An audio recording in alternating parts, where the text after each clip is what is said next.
অধ্যায় 5 কাঠমিস্ত্ৰীৰ গড় লিখক ধীৰেন্দ্ৰ চন্দ্ৰ দত্ত। পাঠভিত্তিক প্ৰশ্ন অতি চমু প্ৰশ্ন উত্তৰ প্ৰতিটো প্ৰশ্নৰ মূল্যায়ক 1। প্ৰশ্ন 1 কাঠমিস্ত্ৰীৰ গড় কবিতাটো কিমান চনত ৰচিত? এইটো আহিছিল 2017-2018 চনত। উত্তৰ 1939 চনত। প্ৰশ্ন 2 কবি ধীৰেন্দ্ৰ চন্দ্ৰ দত্তৰ এখন কবিতা পুথিৰ নাম লিখা। উত্তৰ অভিযান আৰু অন্যান্য কবিতা। প্ৰশ্ন 3 কবিতাটিত প্ৰবাল দ্বীপৰ শংখৰ দৰে বুলি কিহৰ কথা কোৱা হৈছে? এইটো আহিছিল 2018 চনত। উত্তৰ কাঠমিস্ত্ৰীয়ে সজা আচবাবসমূহৰ কথা কৈছে। প্ৰশ্ন 4 কবিতাটিত উল্লেখ থকা বিশ্বশিল্পী কোন? উত্তৰ কাঠমিস্ত্ৰী। প্ৰশ্ন 5 কাঠমিস্ত্ৰীয়ে নিজৰ অধিকাৰ কেনেকৈ সাব্যস্ত কৰিব লাগিব বুলি কবিতাটোত কোৱা হৈছে? উত্তৰ নিজ বাহুবলেৰে নিজৰ অধিকাৰ সাব্যস্ত কৰিব লাগিব বুলি কবিতাটোত উল্লেখ কৰিছে। এতিয়া আমি এইচএছ ফাইনেল এক্সামত অহা প্ৰশ্ন উত্তৰকেইটা আলোচনা কৰিম।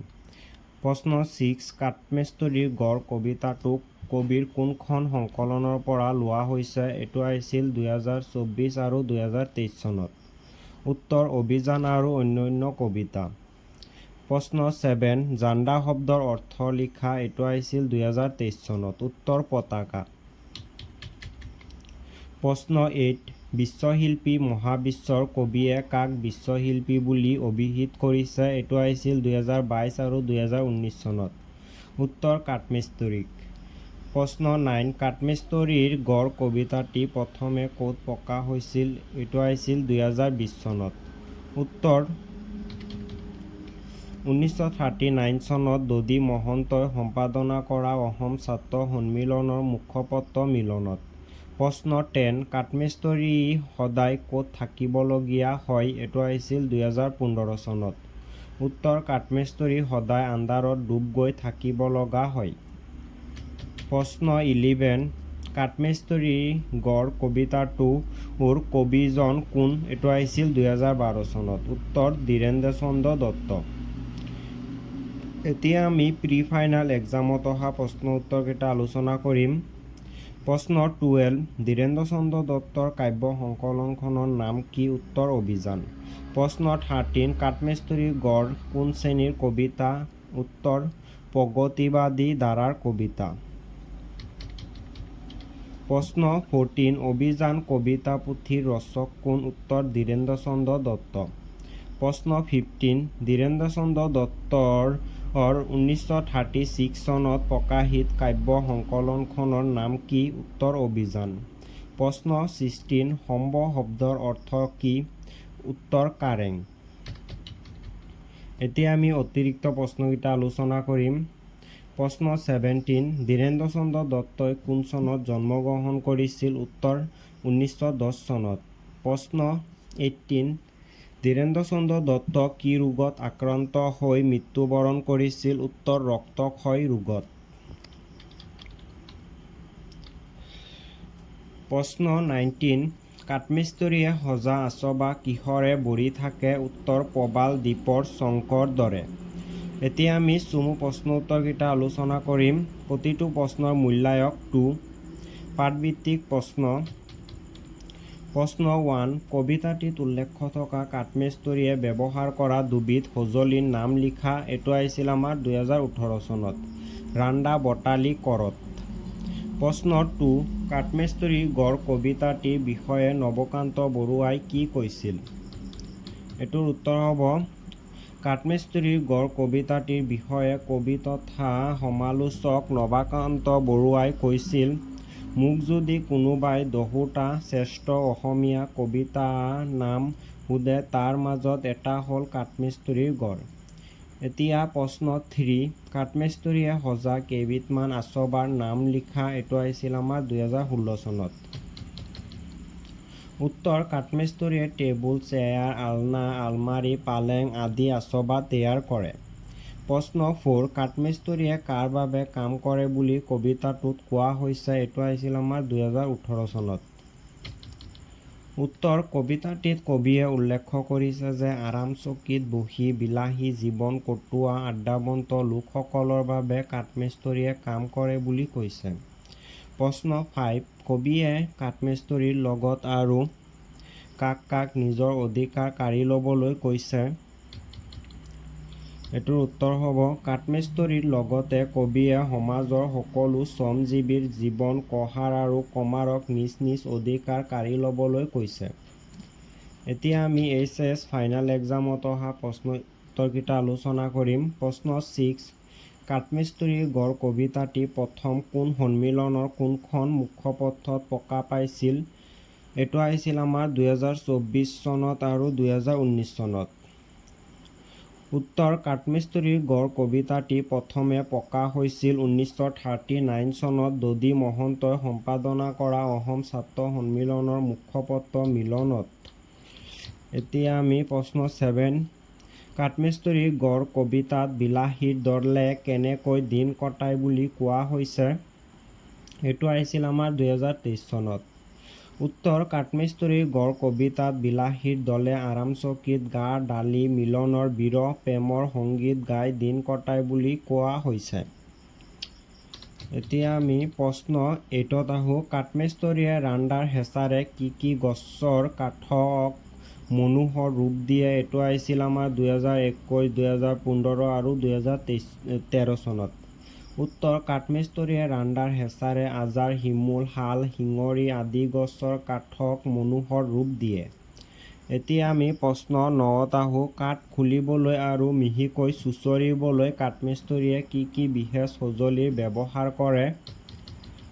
উত্তৰ কাঠ খুলিবলৈ বটালি আৰু কাঠ মিহিকৈ চুঁচৰিবলৈ ৰাণ্ডা।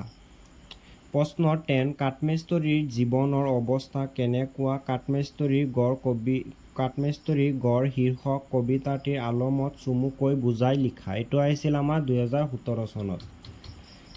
এইটোৰ উত্তৰ হ'ব কাঠমিস্ত্ৰীৰ জীৱনৰ অৱস্থা অতি শোচনীয় আৰু দুখ লগা। জিৰাবৰ সময় নোপোৱা কঁপালৰ ঘাম মাটিত পেলাই শ্ৰম কৰা কাঠমিস্ত্ৰীৰ জীৱন বৰ দুৰ্দশাগ্ৰস্ত। বিলাসী লোকৰ বাবে বিভিন্ন বয়বস্তু সামগ্ৰী তৈয়াৰ কৰা পাহাদুপম সাদৃশ্য গড় সাজি দিয়া কাঠমিস্ত্ৰী জুপুৰি ঘৰত বাস কৰে। প্ৰশ্ন 11 আধুনিক অসমীয়া প্ৰগতিশীল কবিতাৰ প্ৰসংগত কাঠমিস্ত্ৰীৰ গড় কবিতাটি সম্পৰ্কে ড হীৰেন গোহাঞিদেৱে কি মন্তব্য আগবঢ়াইছে? এইটো আহিছে আমাৰ 2024 চনত। উত্তৰ আধুনিক অসমীয়া প্ৰগতিশীল কবিতাৰ প্ৰসংগত কাঠমিস্ত্ৰীৰ গড় কবিতা সম্পৰ্কে ড হীৰেন গোহাঞিদেৱে এই চাম কবিতাৰ ভিতৰত সম্ভৱতঃ সৰ্বশ্ৰেষ্ঠ হ'ল কাঠমিস্ত্ৰীৰ গড় এইবুলি মন্তব্য আগবঢ়াইছে। এতিয়া আমি প্ৰশ্ন 12ত আহোঁ। কাঠমিস্ত্ৰীৰ হাতৰ পৰশত কি আচবা মনোহৰ ৰূপ লৈ উঠে বুলি উল্লেখ কৰিছে? উত্তৰ আজাৰ শিমুল শাল শিঙৰি আদি ডালৰ কাঠক কাঠমিস্ত্ৰীয়ে মনোহৰ ৰূপ দিব পাৰে। এইবোৰ কাঠৰ পৰা কাঠমিস্ত্ৰীয়ে টেবুল চেয়াৰ আলনা আলমাৰি আদি আচবাব তৈয়াৰ কৰে। প্ৰি ফাইনেল এক্সামত অহা প্ৰশ্ন 13 কাঠমিস্ত্ৰীৰ গড় কবিতাটি প্ৰথমে ক'ত প্ৰকাশ পাইছিল? ইয়াৰ সম্পাদক কোন আছিল? উত্তৰ অসম ছাত্ৰ সন্মিলনৰ মুখপত্ৰ মিলনত আৰু ইয়াৰ সম্পাদক আছিল দধি মহন্ত। প্ৰশ্ন 14 কাঠমিস্ত্ৰীয়ে কি কাঠক মনোহৰ ৰূপ দিয়ে? উত্তৰ কাঠমিস্ত্ৰীয়ে আজাৰ শিমুল শাল শিঙৰি কাঠক মনোহক ৰূপ দিয়ে। প্ৰশ্ন 15 কাঠমিস্ত্ৰীয়ে কেনেধৰণৰ কাঠক সঁজুলি গঢ়ি দিয়ে? উত্তৰ কাঠমিস্ত্ৰীয়ে টেবুল চেয়াৰ আলনা আলমাৰি আদি নিৰ্মাণ কৰে। প্ৰশ্ন 16 কাঠমিস্ত্ৰীয়ে সজা আচবাব কিহৰ দৰে ভৰি থাকে? উত্তৰ কাঠমিস্ত্ৰীয়ে সজা আচবাব প্ৰবাল দ্বীপৰ দৰে ভৰি থাকে। এতিয়া আমি দীঘল প্ৰশ্ন উত্তৰকেইটা আলোচনা কৰিম। পাঠভিত্তিক প্ৰশ্ন যিকেইটা আমাৰ কিতাপত আছে। প্ৰশ্ন 1 কবি ধীৰেন্দ্ৰ চন্দ্ৰ দত্তৰ জীৱন আৰু কৰ্মৰ চমু পৰিচয় দিয়া। উত্তৰ: ধীৰেন্দ্ৰ চন্দ্ৰ দত্তৰ জন্ম হয় যোৰহাটৰ কৰুণটিং বাগিচাত 1910 চনত। তেওঁৰ দেউতাকৰ নাম আছিল ডাক্তৰ শৰণ চন্দ্ৰ দত্ত আৰু মাকৰ নাম নয়নতৰা। ধীৰেন্দ্ৰ চন্দ্ৰ দত্তই সৰুতে দেউতাকক হেৰুৱাই তেওঁ দেৰগাঁও হাইস্কুলত ষষ্ঠ শ্ৰেণীত পঢ়ি থাকোঁতেই আনুষ্ঠানিক শিক্ষা সাং কৰে আৰু ঘৰুৱাভাৱে পঢ়িবলৈ লয়।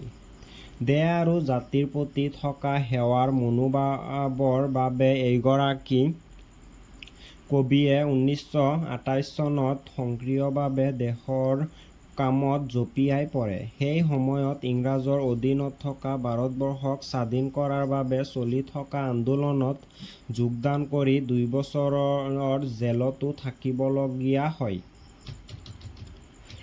10 বছৰমান আন্দোলনৰ কামত লগাৰ পাছত তেওঁ সাম্যবাদৰ প্ৰতি আকৃষ্ট হয়। জীৱনৰ শেষ সময়লৈ সাম্যবাদী আদৰ্শ অনুসৰি আপোচহীনভাৱে কৃষক তথা বনুৱাৰ হকে কাম কৰি যায়। 1936 চনত তেওঁৰ কাব্য সংকলন অভিযান প্ৰকাশ পায়। 1972 চনৰ 22 অক্টোবৰত যোৰহাট অসামৰিক চিকিৎসালয়ত ৰক্তক্ষয় ৰোগত কবি ধীৰেন্দ্ৰ চন্দ্ৰ দত্তৰ মৃত্যু হয়। তেওঁৰ সকলো কবিতা অভিযান আৰু অন্যান্য কবিতা নামেৰে একতে প্ৰকাশ পায়। প্ৰশ্ন 2: কবিতাটিত কাঠমিস্ত্ৰীৰ শ্ৰম আৰু কষ্টৰ চিত্ৰ কেনেদৰে দাঙি ধৰা হৈছে চমুকৈ লিখা। উত্তৰ: কাঠমিস্ত্ৰীৰ ঘৰ নামৰ কবিতাটিত কবি ধীৰেন্দ্ৰ চন্দ্ৰ দত্তই কাঠমিস্ত্ৰীৰ শ্ৰম আৰু কষ্টৰ চিত্ৰ অতি প্ৰাণস্পৰ্শী ৰূপত তলত দিয়া ধৰণে ফুটাই তুলিছে। অসহনীয় শ্ৰমৰ বোজা শৰীৰত লৈ আজাৰ শিমুল শাল শিঙৰি আদি গছৰ নিৰকঠিন বাজবোৰক ৰান্দা বটালি চলাই মনোহৰ ৰূপ দান কৰে। কঁপালৰ ঘাম মাটিত পেলাই জিৰণিবিহীনভাৱে কাম কৰি তেওঁলোকে সমাজৰ অভিজাত শ্ৰেণীৰ বাবে নানা বিলাসী আচবাব যেনে টেবুল চেয়াৰ আলনা আলমাৰী আদি তৈয়াৰ কৰে।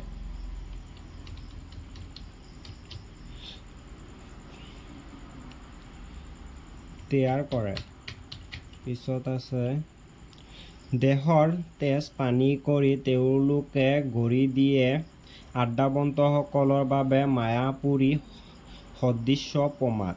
এনেদৰে শ্ৰম আৰু কষ্টৰ মাজেৰে কাঠমিস্ত্ৰীয়ে বুৰ গৈ থাকে।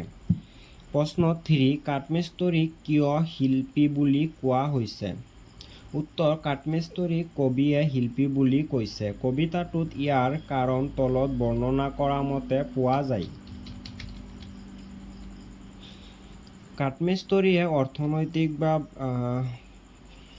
কাঠমিস্ত্ৰীয়ে অৰ্থনৈতিকভাৱে সবল অৰ্থাৎ আড্ডাবন্ত মানুহৰ বাবে সুন্দৰ সুন্দৰ কাঠৰ আচবাব পত্ৰ সাজি দিয়ে। কাঠমিস্ত্ৰীৰ বটালি হাতুৰী ৰান্দাৰ খুন্দাত নিৰখ কাঠেও প্ৰাণ পাই উঠে।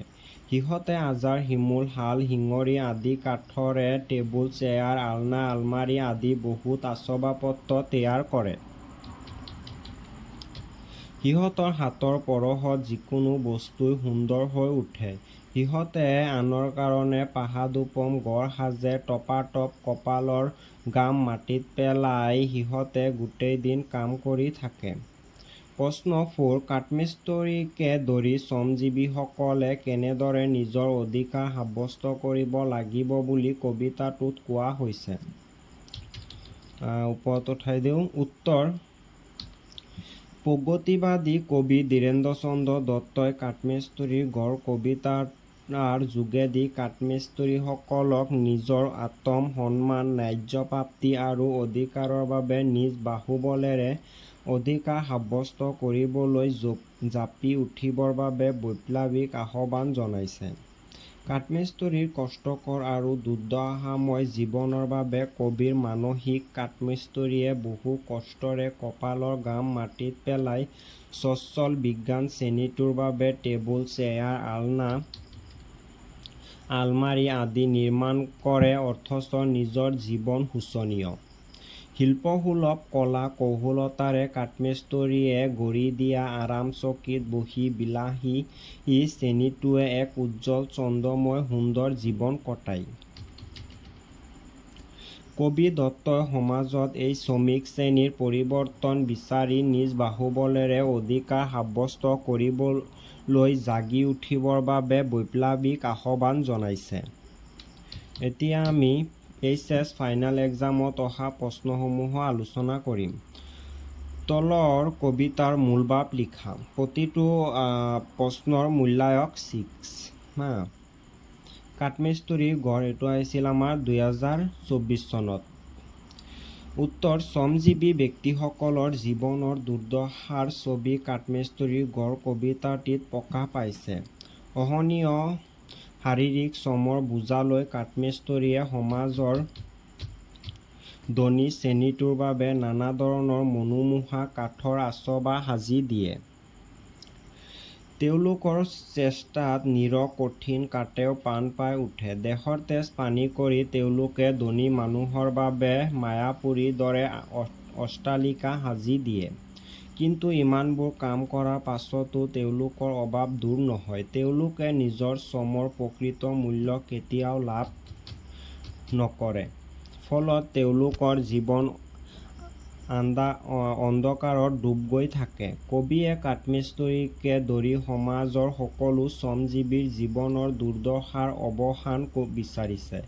শ্ৰমিকসকলে শ্ৰমৰ উপযুক্ত মূল্য পোৱাটো আশা কৰিছে আৰু তাৰ বাবে শ্ৰমিকসকলক আহ্বান জনাইছে। তেওঁলোকে যেন নিজ বাহুবলেৰে অধিকাৰ সাব্যস্ত কৰিবলৈ আহ্বান জনাইছে। প্ৰশ্ন 6 লোৱা অধিকাৰ নিজ বাহুবলে কবিয়ে সমাজৰ কোন শ্ৰেণীৰ লোকক নিজ কৰা কৰ্মৰ অধিকাৰ ল'বলৈ আহ্বান জনাইছে? এইটো আহিছে আমাৰ 2020 চনত। উত্তৰ কাঠমিস্ত্ৰীৰ লগতে কুমাৰ কসাৰক। প্ৰশ্ন 7 কাঠমিস্ত্ৰীৰ শ্ৰমৰ এটি চমু বৰ্ণনা দিয়া। এইটো আহিছিল আমাৰ 2015 চনত। উত্তৰ কাঠমিস্ত্ৰী বোলা এক শ্ৰেণীৰ মানুহ আমাৰ এইখন সমাজতে বাস কৰে। তেওঁলোক যিহেতু আৰ্থিকভাৱে পিছপৰা সেয়েহে তেওঁলোকে জীৱন ধাৰণৰ বাবে কাঠমিস্ত্ৰীক জীৱিকা হিচাপে বাছি ল'বলগীয়া হয়।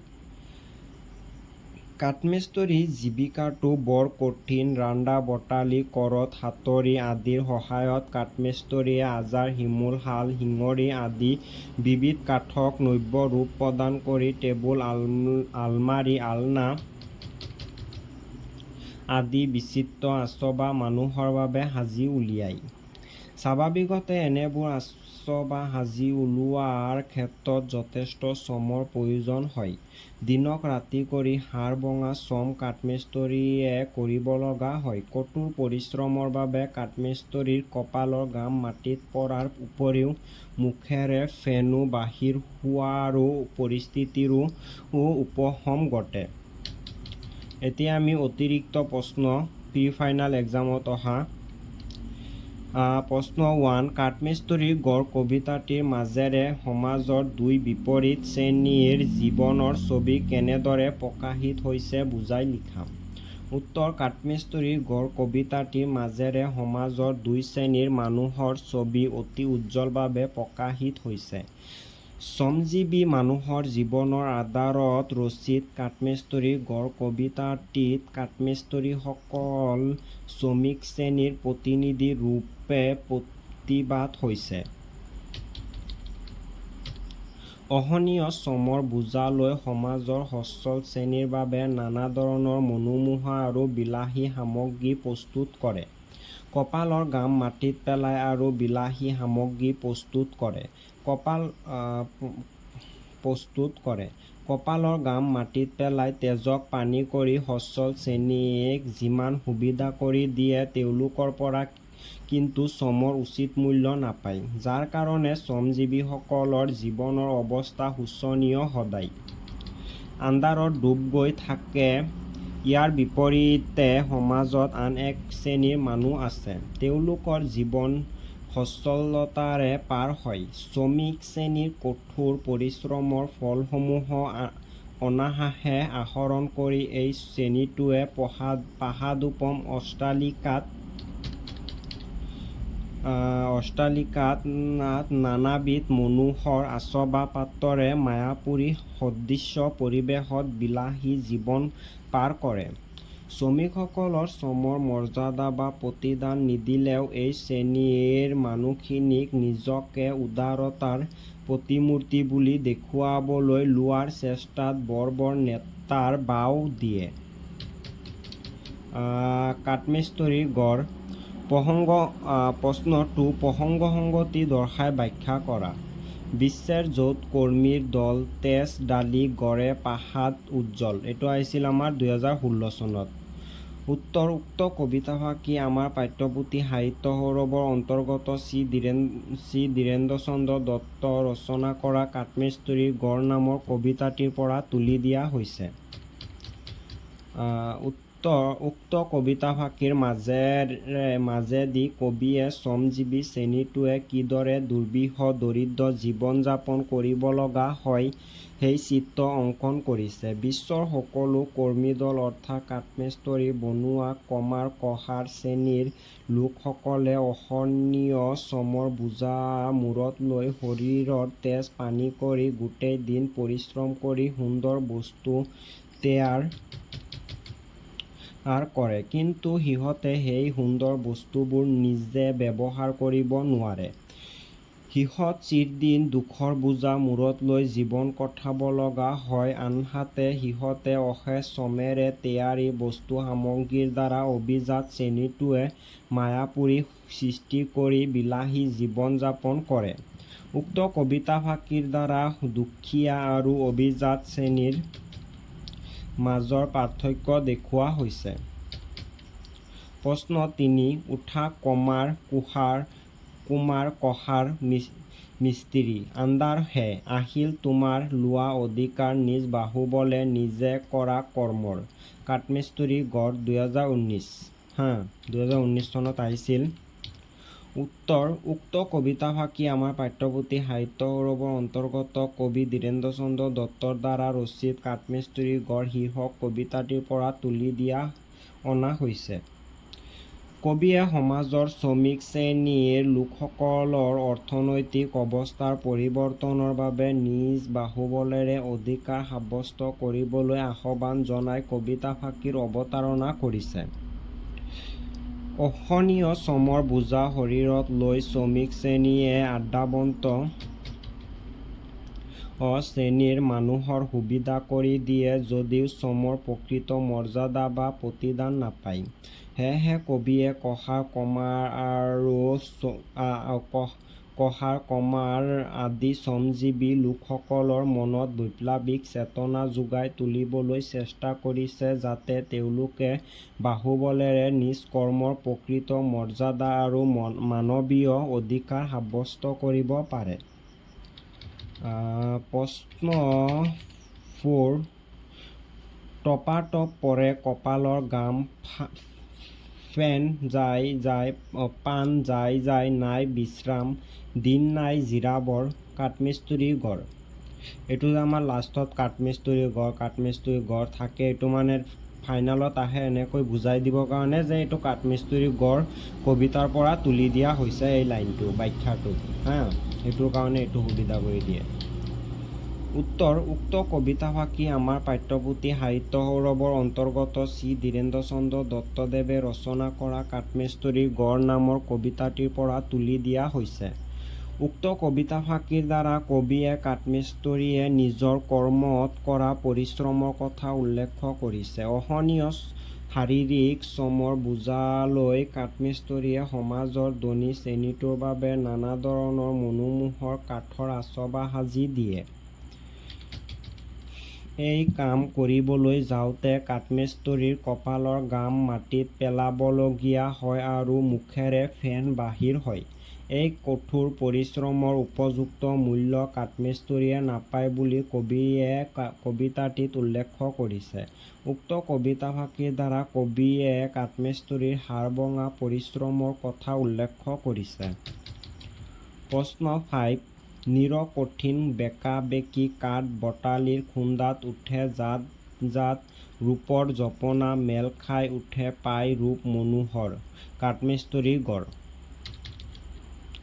উত্তৰ উক্ত কবিতাফাঁকি আমাৰ পাঠ্যপুথি সাহিত্য সৌৰভৰ অন্তৰ্গত শ্ৰী ধীৰেন্দ্ৰ চন্দ্ৰ দত্তৰ দ্বাৰা ৰচিত কাঠমিস্ত্ৰীৰ গড় নামৰ কবিতাটিৰ পৰা তুলি দিয়া হৈছে। উক্ত কবিতাফাঁকিৰ জৰিয়তে কাঠমিস্ত্ৰীসকলৰ জীৱনৰ অসহনীয় শ্ৰমৰ বোজাৰ বিষয়ে প্ৰকাশ কৰিছে। অসহনীয় শ্ৰমৰ বোজালৈ কাঠমিস্ত্ৰীয়ে সমাজত অৰ্থনৈতিকভাৱে সচ্ছল শ্ৰেণীটোৰ বাবে নানা ধৰণৰ মনোমোহা কাঠৰ সামগ্ৰী সাজি দিয়ে। শিল্পীলভ্য কলা কৌশলতা আৰু কঠোৰ পৰিশ্ৰমেৰে ৰান্দা বটালি চলাই নিৰকাঠৰ কঠিন একা-বেঁকা কাঠৰ টুকুৰাৰ পৰাই চালে চকুৰোৱা সামগ্ৰী তৈয়াৰ কৰে। অথচ আনৰ সুবিধাৰ বাবে জীৱন পাৰ কৰা কাঠমিস্ত্ৰীসকলৰ জীৱনৰ অৱস্থা পুতৌজনক। উক্ত কবিতাফাঁকিৰ দ্বাৰা কবিয়ে কঠোৰ পৰিশ্ৰম কৰি কাঠমিস্ত্ৰীয়ে কৰা কৰ্মৰ বিষয়ে কোৱা হৈছে। প্ৰশ্ন 6 লাখ মানুহৰ বাহুৰ কৰ্ম কাৰি গঢ়ি তোলে পাহাত সম্ভ হয় ডাঙৰীয়া উদাৰ মহ বৰনেতা সমাজৰ কাঠমিস্ত্ৰীৰ গড়। অলপ ওপৰত উঠাই দিওঁ। উত্তৰ উক্ত কবিতাফাঁকি আমাৰ পাঠ্যপুথি সাহিত্য সৌৰভৰ অন্তৰ্গত শ্ৰী ধীৰেন্দ্ৰ চন্দ্ৰ দত্তদেৱে ৰচনা কৰা কাঠমিস্ত্ৰীৰ গড় নামৰ কবিতাটিৰ পৰা তুলি দিয়া হৈছে। শ্ৰমজীৱী মানুহৰ কঠোৰ পৰিশ্ৰমৰ ফল কাঢ়ি চহকী হোৱা সমাজৰ তথাকথিত বৰমূৰীয়া নেতাসকলৰ স্বৰূপ ফুটাই তুলিবলৈ কবিতাফাঁকিৰ অৱতাৰণা কৰিছে। কবিৰ মতে শ্ৰমজীৱী শ্ৰেণীটো চিৰদিন শোষিত নিষ্পেষিত হৈ আহিছে। সেই শ্ৰেণীৰ মানুহৰ প্ৰতিনিধি কাঠমিস্ত্ৰীয়ে কঠোৰ পৰিশ্ৰম কৰি নিৰকঠিন কাঠৰ পৰা যি আচবাব বা পাহাদোপম গড় নিৰ্মাণ কৰে সেইবোৰ উপভোগ কৰে অৰ্থনৈতিকভাৱে সচ্ছল শ্ৰেণীটোৱে। আড্ডাবন্তসকলৰ বিলাসিতাৰ ব্যৱস্থা কৰি দিয়া কাঠমিস্ত্ৰীসকলে শ্ৰমৰ যথাযোগ্য প্ৰতিদান নাপায়। এওঁলোকৰ জীৱনৰ অৱস্থা শোচনীয়। কাঠমিস্ত্ৰীসকলৰ হাড়ভঙা শ্ৰমৰ ফলত বিলাসী জীৱন কটোৱা আড্ডাবন্ত শোষক চামটোৱে আৰু সমাজৰ তথাকথিত বৰনেতাৰ হৈ থাকে বুলি কবিতাটোত প্ৰকাশ পাইছে। প্ৰশ্ন 6